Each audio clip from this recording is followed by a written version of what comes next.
હર હર મહાદેવ। અત્યારે શ્રાવણ મહિનો ચાલી રહ્યો છે। જો તમે ઉપવાસ કરતા હોય તો આ વાનગી તમે એકવાર જરૂરથી બનાવીને ખાજો।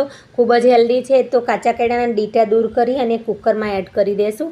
થોડું પાણી નાખી અને 2 વિસલ કરીને આપણે બાફી લેવાના છે। પછી કેળાને છોલી અને એક બાઉલમાં એડ કરી અને મેશ કરી લેશું। આદુ મરચાંની પેસ્ટ નાખીશું, ધાણા ભાજી નાખીશું, લીંબુનો રસ, સ્વાદ મુજબ મીઠું અને મરી પાવડર બધું એડ કરી અને આ મિક્સ કરી લેવાનું છે ને ચપટી હળદર નાખી અને ફરીથી બધું મિક્સ કરીને સાઈડમાં રાખી દઈશું। આ સ્વામિનારાયણ ફરાળી જે લોટ આવે છે મેં 1 કપ લઈ લીધો છે અને મીઠું અને તેલ એડ કરી અને આપણે લોટને બાંધીને સાઈડમાં રાખીશું। પછી 5 મિનિટ થાય એટલે આપણે એમાંથી અટામણ કરી એ જ લોટમાંથી અને પરાઠાને વણી લેશું। પરાઠું વણાઈ જાય એટલે આપણે એની ઉપર જે સ્ટફિંગ બનાવેલું કેળાનું એ રાખી અને આ રીતના પેક કરી અને આપણે પરાઠાને વણી લેશું। ફ્રેન્ડ્સ, ખૂબ જ હેલ્ધી છે આ રેસીપી, તમે એકવાર ટ્રાય કરજો। બિલકુલ ઓછા તેલમાં બની જાય છે અને ઉપવાસમાં ખવાય છે, તો એકવાર ટ્રાય કરવા જેવી છે।